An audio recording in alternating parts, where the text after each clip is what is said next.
Welcome, everyone. My name is Sean Casey, and I'm the director of the Berkley Center for Religion, Peace, and World Affairs at Georgetown University. Today's panel is co-sponsored by the University of Southern California's Center for Religion and Civic Culture, and I would like to express my deepest gratitude to Bree Lascota, the center's director there. First, let me begin with a few housekeeping notes. This webinar is being recorded, and the recording will be posted to the event page of the Berkley Center's website within a few days. If you registered for today's event, you will also receive an email with the video when it becomes available. In the last 15 to 20 minutes of our program today, we will answer questions from the audience.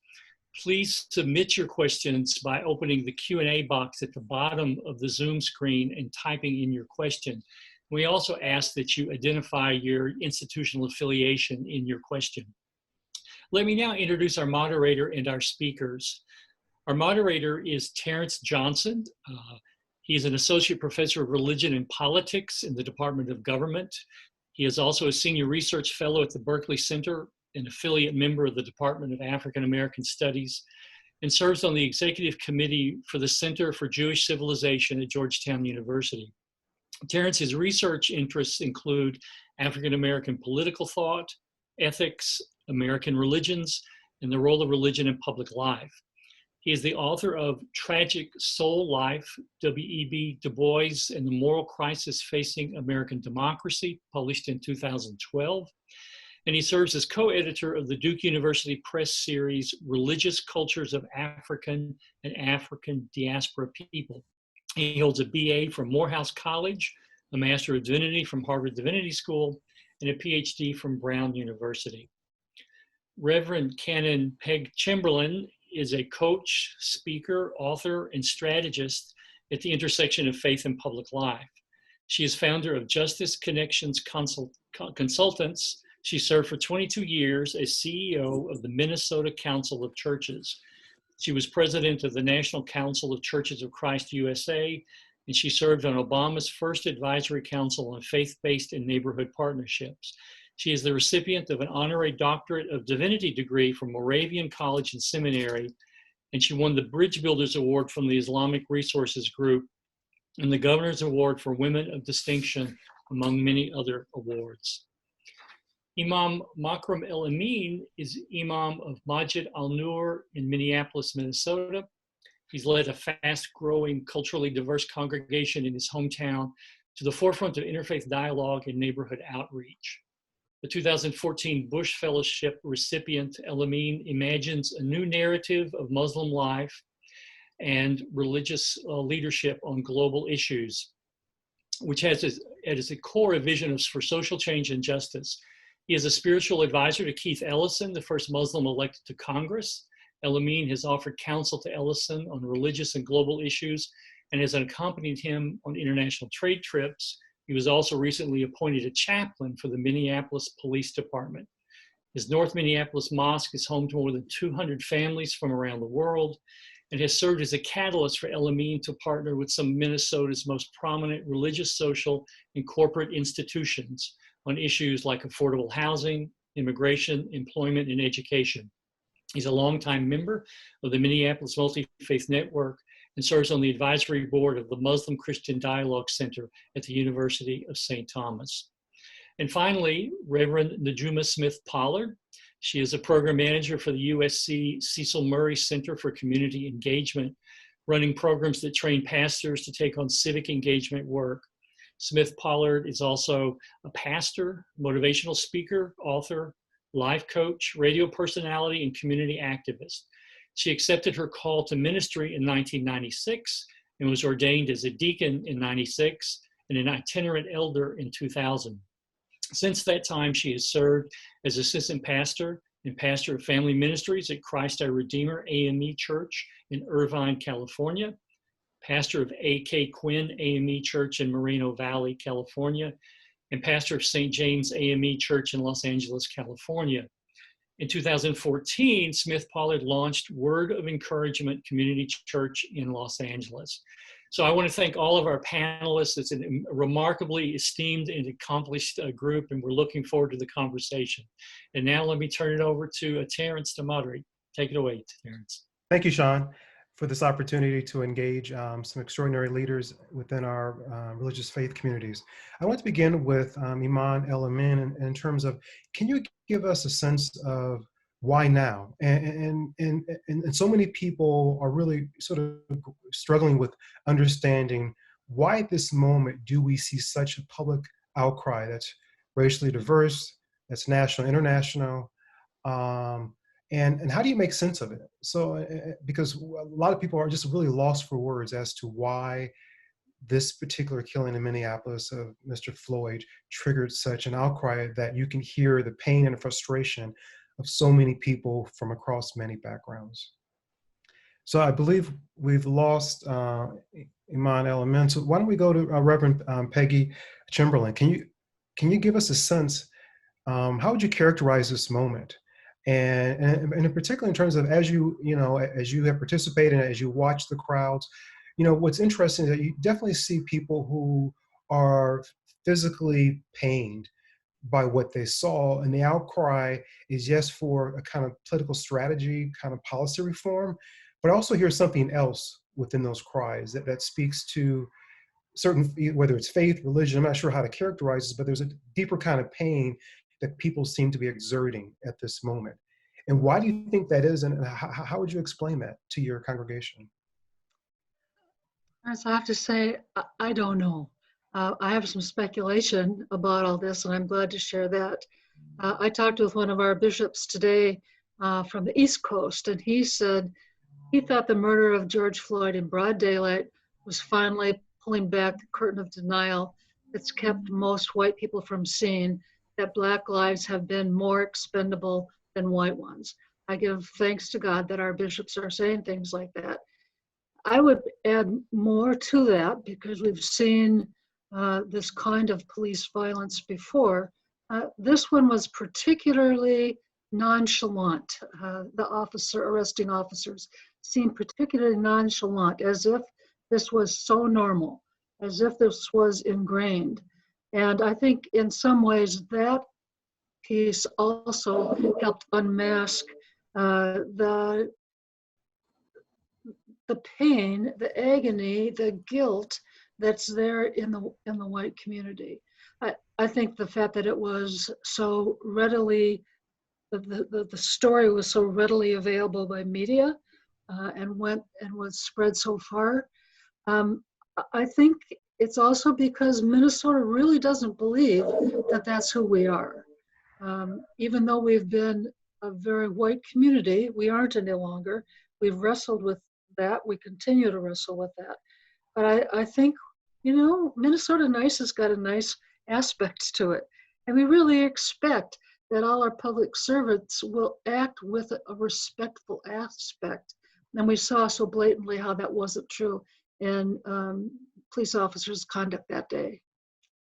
Great, no, thank you. Reverend Smith-Pollard, again, I want to ask you a similar question.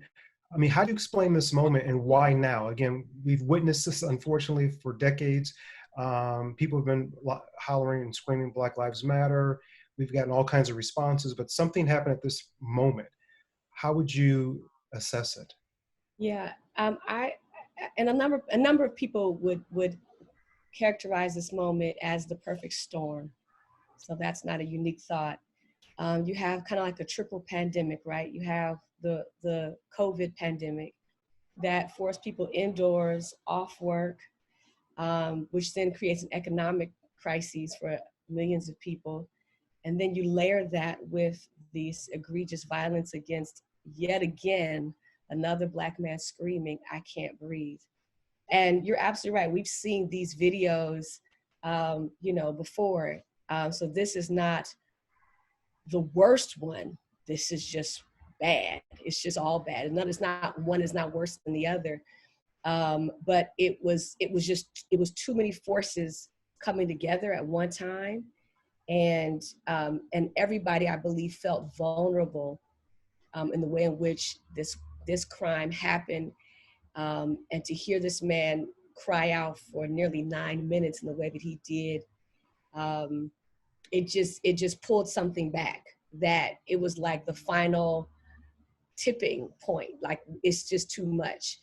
In addition, I think people being home in the way that we've been home and off work or able to just be centered a little differently, allow for people to step up or, you know, really realigning like valuable in life. And then to have this thing kind of pop up, it just peeled something back that the human soul could not resist standing against. And so, yeah. No, that's really thoughtful. And what do you make of the final call for his mother? When I heard that call for his mom, as you said, it's like something pierced your heart. And it's I can't breathe, but I'm also, you're calling for your mother as an adult male. How do you make sense of that? And in light of, in some ways, the invisibility of Black women, right, who are killed by police, who, you know, we had Brown and Taylor, you know, weeks earlier, who had not received this kind of attention. So it's interesting that his last words are calling for a mother, and the idea that this movement created by 3 women, but also still invisible. What's the kind of moment of that, the call for the mother? So something that I shared Saturday at a BLM rally was when he cried out for his mama, you could not be a mother of any way and not have felt something. There's not a mother living, however you've become a mother, who saw that, who heard that, and didn't feel pierced in their soul. So one of the things I shared Saturday was that was like a holy summons, right? Where he summons mama, the ancestor mamas, present mamas, mamas to be. And so I lifted that up on Saturday. And the fact that you're right, we are still continuing to push for Say Her Name. And I think it's part of the Black culture, not necessarily one which we created or we wanted, but there's always been attention put on the Black man because by and large, the mass incarceration, by and large, police violence, brutality directly hits the Black male first.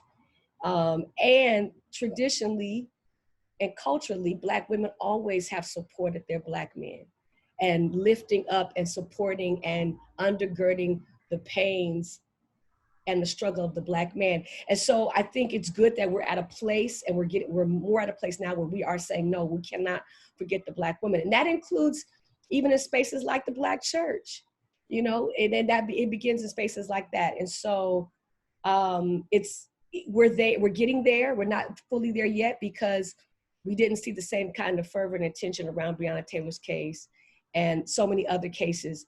But I think we're turning a tide where you can't kill a Black man or a Black woman without encountering the kind of resistance and protest that people are experiencing now.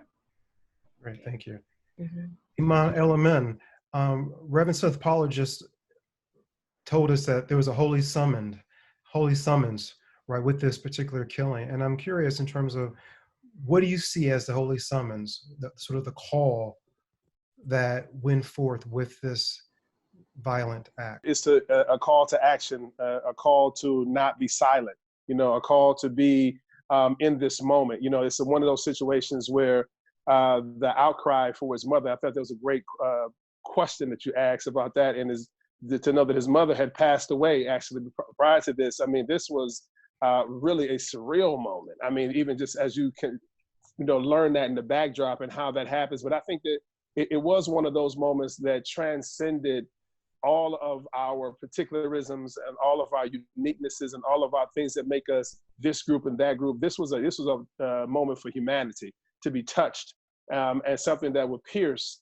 again, to pierce the soul of the human being, to do that. So I think that that's really, in my view, what that summoning was, you know, and what that call out was.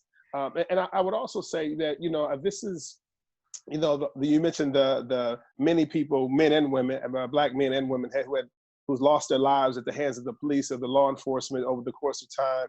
And, you know, this is the proverbial, you know, straw that broke the camel's back. You know, the idea that it was so public, it was so witnessed, it was so, it evoked such a visceral response, you know, from, you know, when I just shared with someone the other day, when I saw him, And I couldn't watch my wife actually watched the video before I could actually bring myself to watching it. So it took me several days actually to actually watch it all the way through.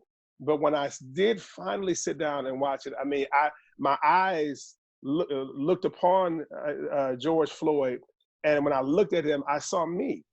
That was me, really, right? So it was a situation to where a part of me died that day.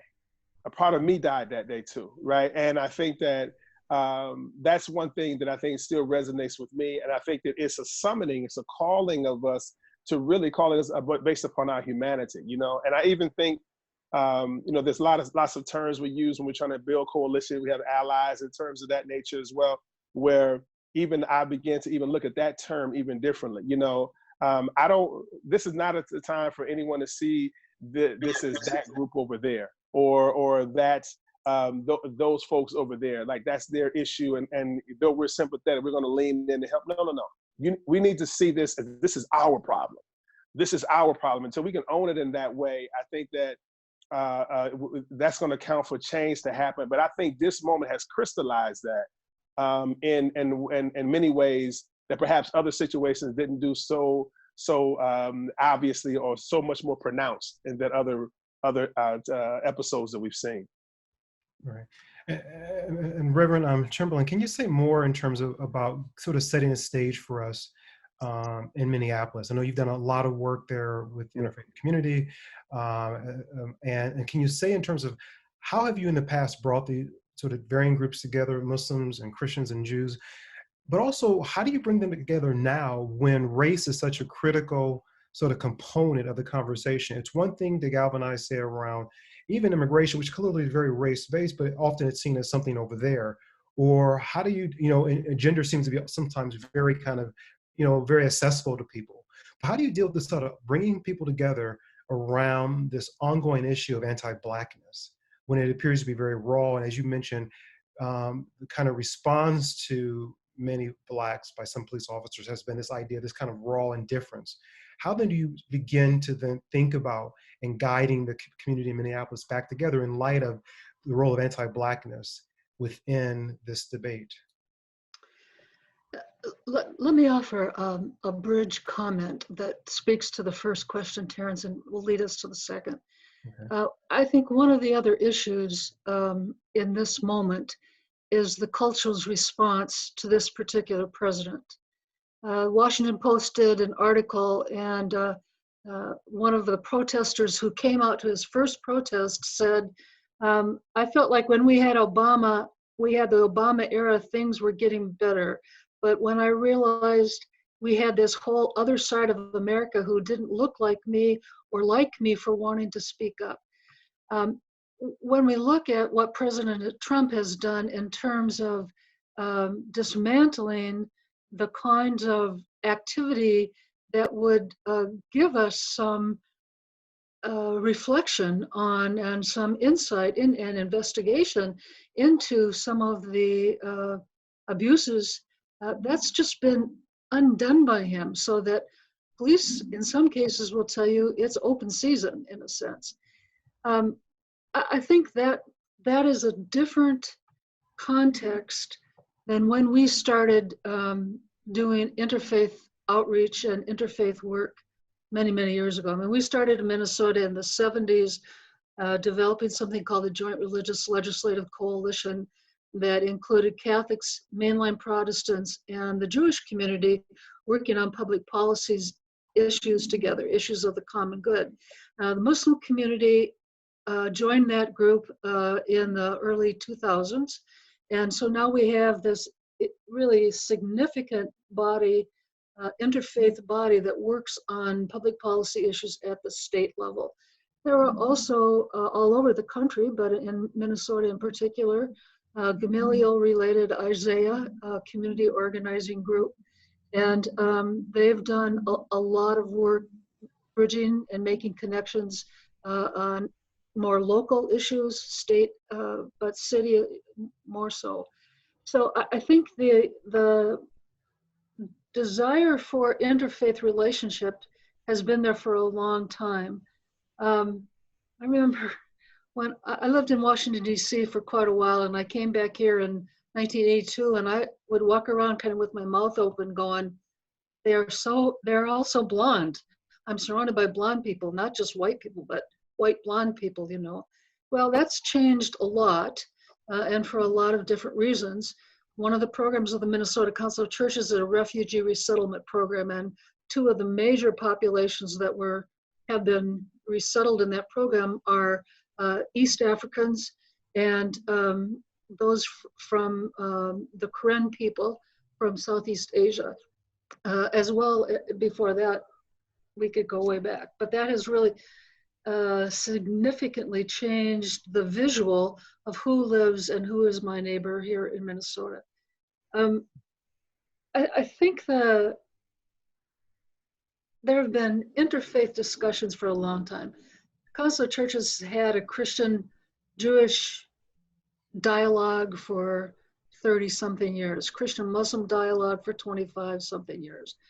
But we needed to find ways to act together and speak together. And I remember right after 9/11, we had done a press conference with the Protestant leadership of the Minnesota Council of Churches. And as we walked back into the office, the president of the board said, who was an ELCA bishop, said, we have to do this on an interfaith basis. It doesn't matter what the main lines are saying. We need to do this together, and had one of the first ever, I think, very large, very diverse press conferences.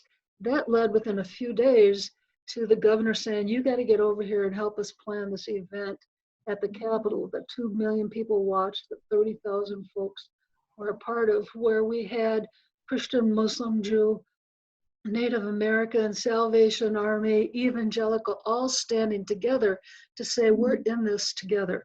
So I think that kind of background of interfaith work and recognizing that each of our faiths call us to working for the common good, let's find a way to do that together, has been a part of our lives for a long time. But has it gone far enough is the question. I think we've got a ways to go. We can talk about that a little bit more. No, and what's interesting is that, you know, a number of people say, let's find common ground, but when anti-Blackness is inserted in the conversation, it's seen as very political. And so I find that some of my religious friends will say, well, I don't want to get involved because it's so politicized. I really want to talk about these other issues around, say, the body of Christ, or around, you know, how do we deal with hunger? But it seems like this is a moment, right, where we're like, there are Black Lives Matter signs all over the country, right? We see them in suburbs, they're in Martha's Vineyard, they're all over the place. And so how do we begin to talk about that as a kind of as a theological moment? And I'm curious if anyone can sort of think about that in terms of what does that mean then for faith people? Because I think it's actually challenging even how we are imagining faith, right? Because Reverend Smith-Pollard, as you're well aware, even in terms of how religion is imagined with the BLM, it's very different. And this is a very different moment, right? Because in Ferguson, I remember a headline saying, or they told, you know, Cornel West and Al Sharpton, please leave, we don't want you here. Whereas now there seems to be an embracement of religious leaders. So how do you make sense of this in terms of the kind of this shift, but as Blackness as a really important theological category, but also the embracement of Black leaders in BLM? And maybe I'm overstating the case. I'd love to get your assessment. I mean, I did see in a lot of the protests that happened here in Los Angeles, especially the one that I attended on Saturday. There was a great showing of faith leaders at the BLM event and other BLM events, or protests, I should say, correction. And I think what I feel and what I've just listening to people is this sense of this is a really all hands on deck moment. And faith leaders could not afford to allow previous, for lack of a better term, beef between the faith groups and BLM to continue to be the problem. And I don't know if it's so much that BLM said, faith leaders come be a part. What I saw is faith leaders saying, we want to be a part. Because part of our misstep is that we did insert ourselves in the BLM movement early on, because we were stricken by our theologies around, you know, homosexuality and othering. Like, so we're guilty of, and I'm not saying anybody on this panel, but I'm just saying in general, we're guilty of our othering and how we dealt with and addressed and engaged BLM early on. And even if we didn't necessarily like all their tactics, the faith community also took a step back and said, no, we don't want no part of it. But we saw the problem with that we saw the detriment of that, because what ended up happening is BLM continued over the last several years to lead movements that the faith community should have had a voice in early on. And so we were, for lack of a better term, kind of put to shame. Like, wow, we let ourselves be silent when we should have been with them and having a voice extended. So this time we stepped up. And when I say we, I'm just talking about, you know, across the board. Faith leaders stepped up and said, we want to be a part. We want to be a part of the protest. We want to support. We want to lend whatever. And we're going to get past some of these theological challenges we have with the way in which we've othered people who are part of BLM, to include those who founded the organization. And I think the theologies behind that is we get down to the basic theology that Jesus Christ came for the world. If he came for the world, then he came for everybody that's part of BLM. And either he came for the world or he didn't. And you gotta wrestle with that. Either he came for the world or he didn't. If he came for the world, then why am I othering BLM and members of BLM? And so I think there was some opportunity on the church's part to grow up and to really live into the theologies that we preach, and to grow up and see that we are, you know, sorry for the cliche, we stronger together. And what we've also seen is politicians dividing us. That's BLM. This is good old faith leaders over here. And we saw that plot thicken from a lot of politicians, and it didn't work in anybody's favor. So this time we said, no, we're not going to allow that to happen. Great, no, thank you. And Imam El-Amin, I want to get your perspective in terms of, you know, this idea of voice. And Reverend Smith-Pollard made an interesting point around, you know, voice and even politics in terms of faith leaders and the divide between politicians and faith leaders. And you carry a very unique role, right, in Minneapolis as an advisor to Attorney General Ellison, as well as now chaplain to the police department. And I'm curious, you know, one, how do you make sense of that, right? Because clearly you are representing, you know, hundreds, thousands of voices, but you're also now playing a kind of quote unquote insider's role. One, what are some of the challenges of that? And how then do you, I guess, you know, tell BLM and your faith community that, look, I'm here for you, I'm listening, but I also have this very unique but also important role. So I'm just curious, can you explain it, but also explain how do you juggle the two? Because some people say, well, you can't do both. You can't be inside and also represent us. Yeah, I think it's a great question. I mean, I think this is a moment that really allows or calls us to be very introspective on a lot of different issues. You know what I mean? Everything from, being silent on the sideline, which I agree, that this is a moment that there is no sideline. There is no sideline in this moment. And I think that if anyone is looking for one, they'll find themselves, I would just on the wrong side of history when this is done, right? So I think that that's one thing. The other is, yes, in my role, I've actually been a chaplain for, this is about 5 or 6 years, right? So it's not just a recent role, but in the last 5 or 6 years.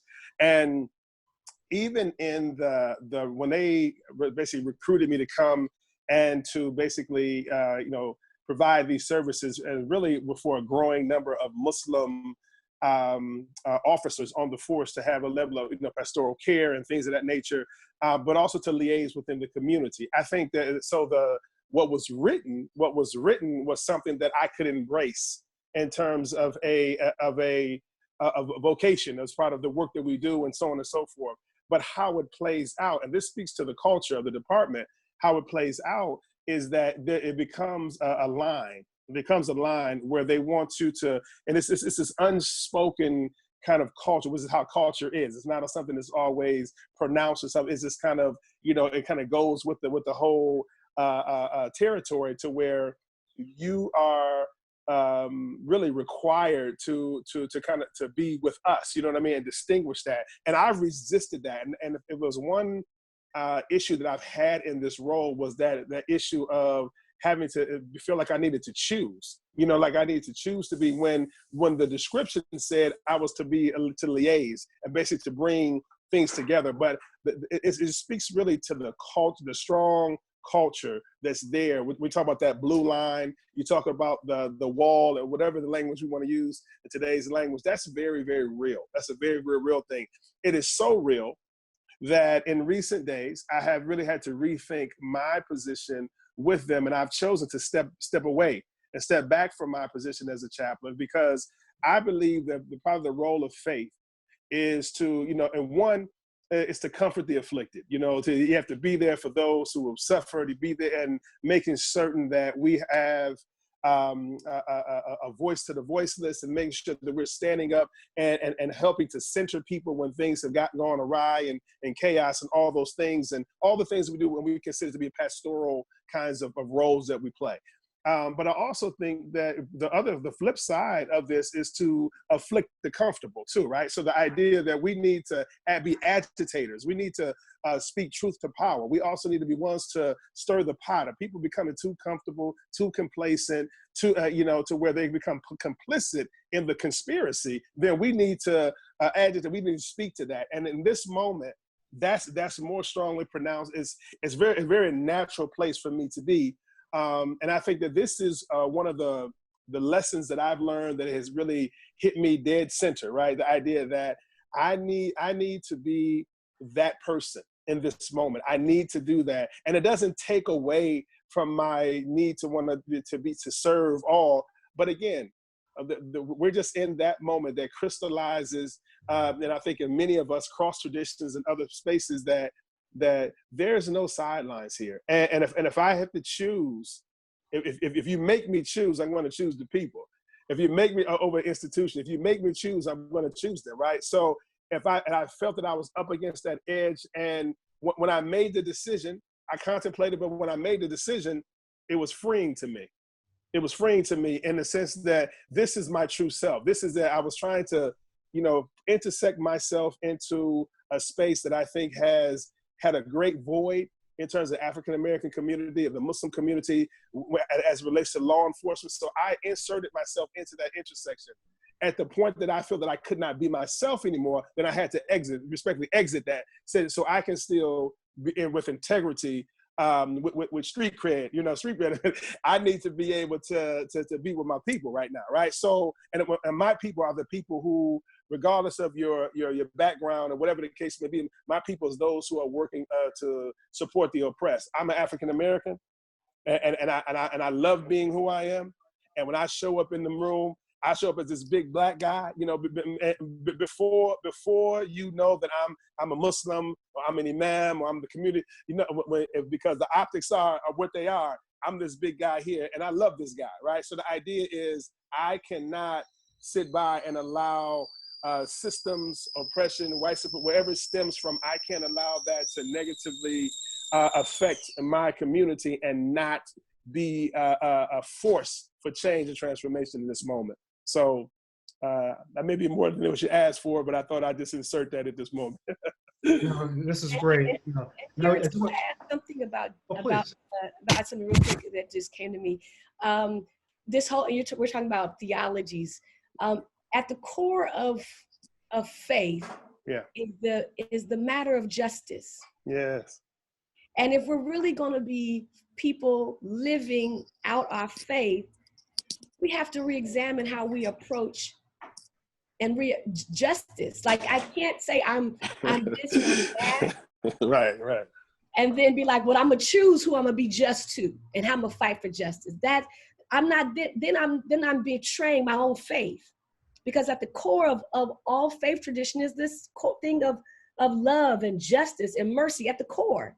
So if I'm going to be real about my faith, then I gotta engage justice work, regardless of who the people are. Because justice overrides all that. And so that's, I think, part of what is happening for a lot of faith leaders as well as people engaged in faith communities is this renewal about what it means to, for the justice aspect of my faith. Like, what does it mean to live into that? And that is more than just me, you know, saying hashtag Breonna Taylor. It's actually me activating my faith for the cause of justice, even if I'm uncomfortable with that. No, thank you. And I want to remind the audience to please send in a question if you have one. And I want to read a question by Zach Goodwin, who's from Occidental College. And he asked, you know, how might police brutality and activism in response to anti-Black state violence be interpreted through the lens of Black liberation theology and or leftist socioeconomic liberation theologies of Latin America, Palestine, etc.? Does anyone have a response to that?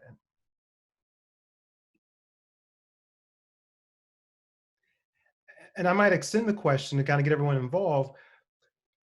Can we assume, right, given the richness of faith traditions, that do your faith traditions, right, start with the assumption that justice is a primary principle from which one should act in the world? Is that a safe assumption? And if so, what scripture or what narrative do you rely on, right, to tell the world this is how I justify my social activism in the world? This is for all three of you. Well, let me suggest, Terrence, that I think this is part of the turning that's going on. Two things. That mainline, middle of the road, white folk are getting clearer about the systemic nature of racism. And I can tell you that mainline denominations have made huge commitments. I'm not trying to defend them for our past sin, but they're on their knees in confession, calling on their leaders to lead them in confession for our part in systemic racism. When I leave this call today, I'm going to be in the series of 3-hour workshops with clergy all over the country on racism. Again, I mean, I'm 70 years old. We keep looking at it, but we have to. We're going to take all of our clergy to Montgomery and to Selma, and we're going to the museum, and we're going to see the story of lynching. Finally, my people feel like they have to know that lynching is part of the air we breathe. That seems so far removed for so many white folk. But our clergy are going to know that lynching is part of the air we breathe and part of what we have supported all these years. So I think there's a turning in enough white folks to help make this a difference. I think there's also a turning in those denominations around the issue of justice, and that all the justice issues have an intersectionality to them. So I will hear sermons from Luke 4, Jesus, what I call Jesus' mission statement. You know, what does the kingdom of God really look like? You know, it is, I've come to preach good news to the poor, to set the captive free, to release those who are oppressed. People are starting to go, oh, wait a minute, what's that got to do with, you know, what Paul talks about in grace? Talk about Paul later, but would you please pay attention to Luke for a while? Pay attention to the kingdom of God and what Jesus meant about thy will be done on earth now. And thy will has to do with justice. Jesus calls himself a member of the line of prophets in a sense. So I'm seeing that shift in some of our mainline white denominations, which makes me hopeful maybe, hopeful with a question mark sometimes. Yes. No, thank you very much. That was very beautifully said. Imam or Reverend Smith-Pollard? Could you repeat the question again? I think I'm not sure if I heard all of it. Oh, no, sorry about that. So we had a question in terms of, you know, what is the role of Black theology in terms of interpreting this moment? And then I just extended the question to say, well, what is it about our different faith traditions, right, that justifies justice as a primary sort of theological category? And also, what scripture and or narrative do you rely on to tell folks, look, this is why I'm out here in the streets. This is how my faith informs why I support BLM. Yeah, Esther, Esther is my girl. I lean heavy into Esther because she does represent, you know, from the very beginning of her story, she's not even supposed to be where she is or even considered because of her family history. But she arrives at the point of being queen, but then is also challenged at a moment to either stand up for her people, her true people, or not.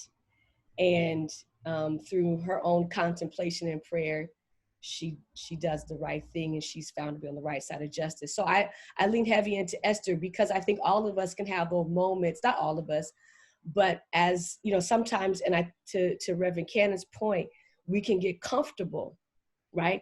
Esther gets comfortable, and rightly so. You become a queen and you got people feeding you grapes and, you know, blowing wind on you. It's easy to get comfortable and forget that there's a whole nation of people that are not living quite at the advantage that you're living. And so as faith leaders, we can get comfortable in our daily tasks. We can get comfortable in our lives and our rituals and our practice. You as I can speak as a pastor, I can't speak in class, but you get comfortable preaching good sermons every Sunday and people shouting and falling out and at the altar, and you can get comfortable thinking that's all, I've done my job, right? I've done my good work. I preached a great sermon. They all fell out right on cue. Right? Holy Spirit fell right on time. We're going home, eating, you know, and you can get comfortable in that place. And then 2020 hits. Oh, thank you. And then Mordecai sends a text message to Esther and says, I know you've been living comfortable, but here's the reality. And so I think we all kind of got that call from Mordecai. And it was like, are you going to step up or not? And who are you going to be in this moment? And we all had to have that Esther moment where we went into contemplation and prayer and said, no, I got to step up. I got to be found on the right side of justice. So that I lean into Esther. And then from that point forward, we know that she goes on to lead in the liberation of her people. And I think that's to Reverend Cannon's point, I'm hopeful that all of us who have made clear decisions to step up, and some are stepping up for the first time, some are stepping up at a greater level than what they've done in the past. Some are going, you know, all in, right? And I'm hopeful that in this movement that is a marathon, we will now see additional transformations that we have not yet seen. Thank you so much. Imam El-Amin? You know, I'm drawn to one of the sayings of Muhammad, the Prophet, peace be upon him, in Islam. He says, when you see a wrongdoing, you change it with your hand. So if you're unable to do that, then change it with your tongue. He said, if you're unable to do that, then hate it within your heart. But know that is the weakest of faith.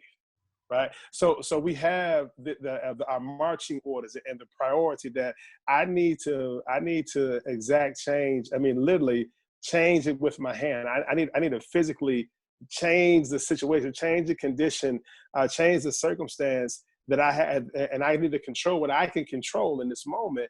So it's really a call into action, and it's a call for everyone on every level. Where you say, well, I can't do that. Well, then you at least become a mouthpiece. At least you use your words. At least you use and all the forms of media and the mediums that we have to communicate. These are all just extensions of our mouthpieces and so on, right? So the idea of how we want to use that, and then the other is to really just dislike it in our heart. But he said, but he qualified that, and he said, but that's the weakest of faith.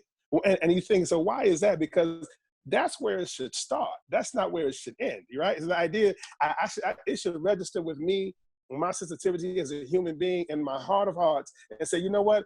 I got to do something about this. And then I need to make an assessment. What's in my purview? What can I change? Can I voice it? Or better yet, can I reach out? Can I actually move the needle out here in a way that can really make some transformative change in the world? So that's where my mind goes in terms of that gives me my why from my religious tradition on why we do the things we do, why we're called to do those things, you know. And I think as far as the Black liberation, yes, we can see ourselves in these moments. Black liberation theology was all about taking text and putting it in the context of the now, right? And making sure that it was a story of the people of Moses or the people of Noah. It didn't really matter. The idea is that I need to interpret that in a way that my people can see themselves in the narrative. They can see themselves in that story, and I can use that story as a container to move hearts and minds and resources too to affect change, in a more impactful way. So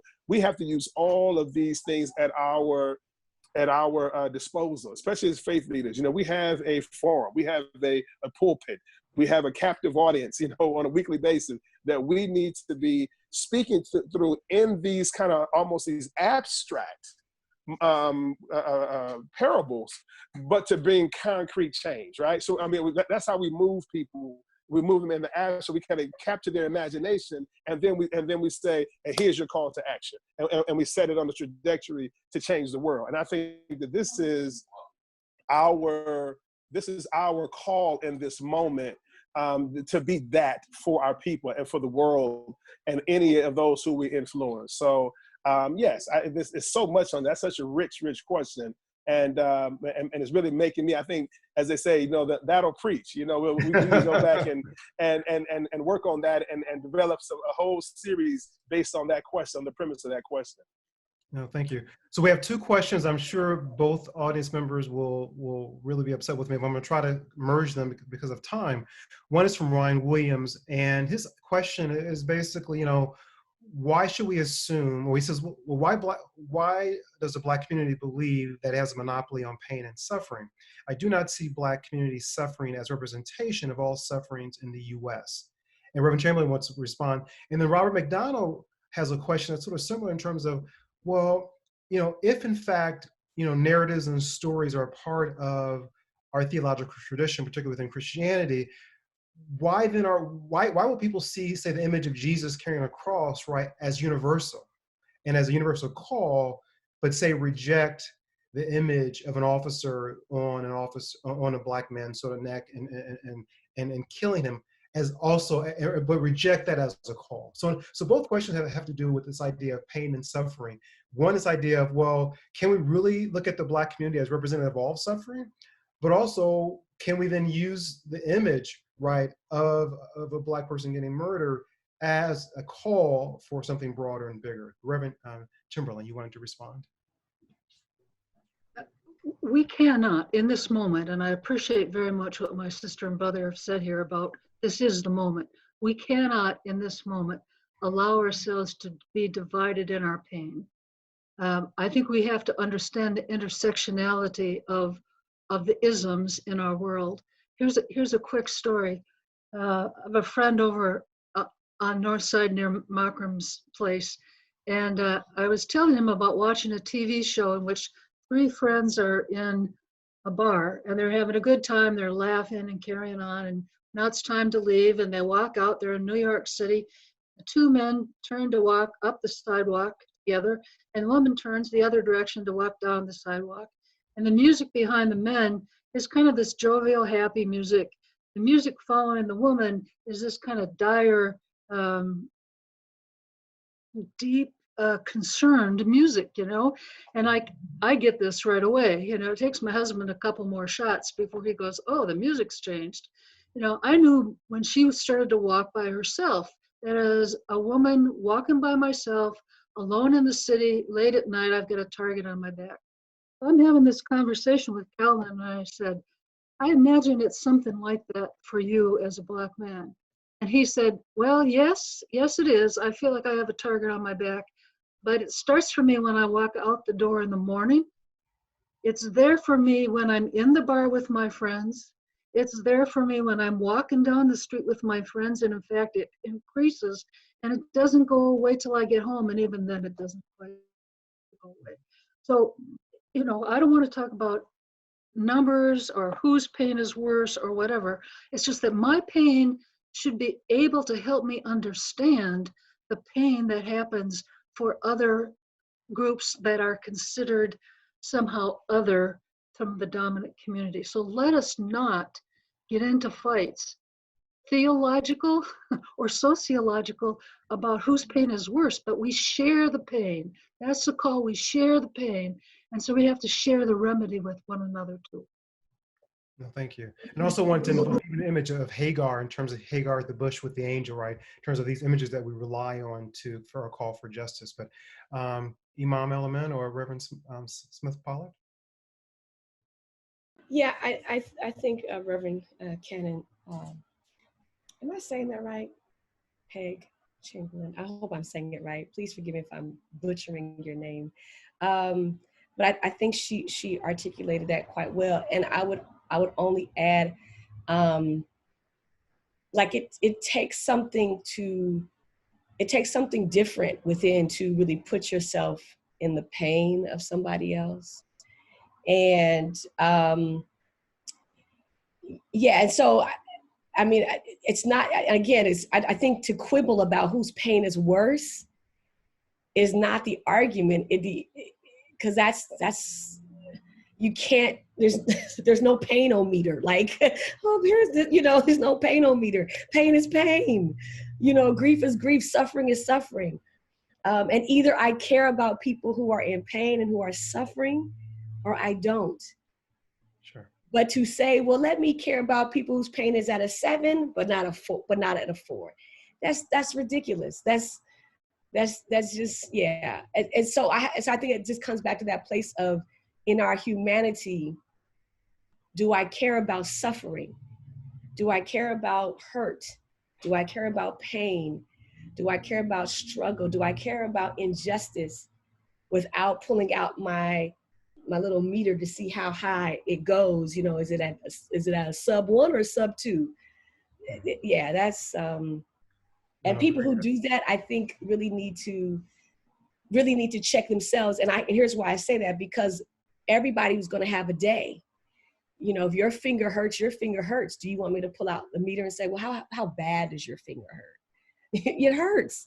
And so, so I think we just have to get to a place, I hope prayerfully, we are at a better place where we stop kind of measuring pain meter. And the other part of that, though, part of where white supremacy comes into this conversation and racism, is the notion that has existed for centuries, that African Americans, Black people don't feel pain the same way. And that can be traced back to those theories, as sick as they are, can be traced back to days of enslavement. Like, they don't feel what we feel.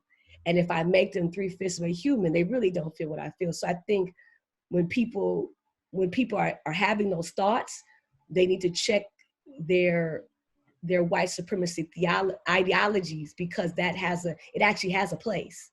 It has a home where we consider Black skin 3/5 of humans. And so therefore they don't feel what I feel. And they should really get that healed out of them. Great.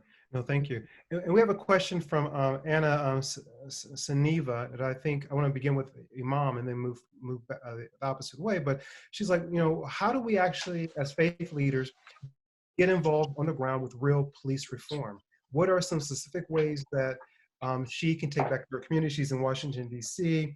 She's involved with Interfaith Criminal Justice Coalition. And she wants to figure out, how specifically can faith leaders get involved with reform, and what do you recommend? I would say, I think there are many answers to that question. Maybe one or two that bubble to the top for me is that, the role of faith leaders, some say it's changing, it's evolving. Others would say, no, it's going back to what it originally was. So it depends on what side of the argument that you're on. And I don't want to debate that one, right? But the idea is to say that, part of the faith leaders' role, especially today's idea, is to be more pronounced, even in the space of organizing. The idea that you need to be in the room, locking arms, building coalitions with like-minded folks, so that your voice can be amplified and you can be that voice for change. And so I think there's many ways. I think so. That's one thing. If you find yourself in a faith community that is more a wealthy, well-to-do faith community, and you have resources that you can deploy right on the ground, then you partner with those who are on the ground doing the work, and you support that work as well, right? I think so. So you can organize depending what vantage point you're coming in. We all have a role in this, and I think that's really the point is we all have a role in this, and this moment again is not a sideline moment. It's not the armchair quarterback moment. You know, it's not going to be that thing where you can be able to sit back and then let history tell itself that you were so engaged. That's not going to fly right now, and that's not going to be a thing that I believe in my faith tradition, that when I'm called before my maker and I have to be responsible for my life and the struggle of my life, and I'm questioning about things, and he asked me about this and that, did you do all that you could? Did you do all that you could in this moment?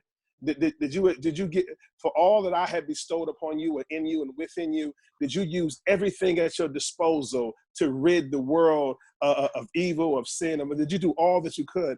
And, you know, we'd like to be in a position to say, I exhausted my means. I did all that I can, you know, but those who still return with resources in hand, or somehow, you know, buried, if you will, that won't be the best time, you know what I mean, to talk about. That won't be the best time to realize that. So I'm just imploring of us, exhaust your means to make certain that you're on the right side of history, because this is a historical moment. You know, when we think back years from now, and the writings of history the writers are recording this, you know, we're gonna remember moments like this. It's like when Martin Luther King was killed, and Malcolm, you know where you were. Those who lived in that time, you know what you were doing in that moment. Those are delineation markers in history, and I believe we're in the same space today. Definitely. And I'd like to just get one other question. I apologize, from Juan Ramirez from the Catholic News Service. He writes, although having a strong protest is one element in a movement, providing a method to resolve the issue is just as necessary. Some call for justice while others call for the defunding of the police force. Yeah. In your opinion, how would you envision the solution or method we can proceed in order to heal the wounds created by these acts of violence? I'll bridge the two questions. To the first question, I can offer this kind of 1, 2, 3 ABC 1, 2 step to begin. For those that are saying, how do I get engaged? Number one, educate. Ignorance is no longer an excuse. To say I didn't know, I didn't understand. Okay, that's fine. But we're in 2020 and everything is on Google. So number one, people have to come out of their comfortable spaces and start educating themselves, because some stuff is not going to happen in the classroom or at the coffee round or at the coffee shop.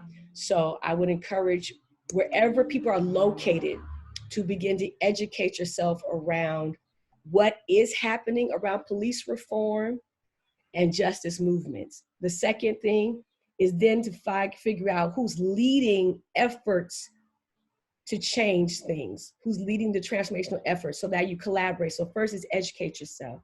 The second is find out the organizations, because in every city, every town, there is, even if it's a small mom and pop organization, there is somebody who's already started working on these issues of justice and reform. So collaborate with them, and then activate, meaning figure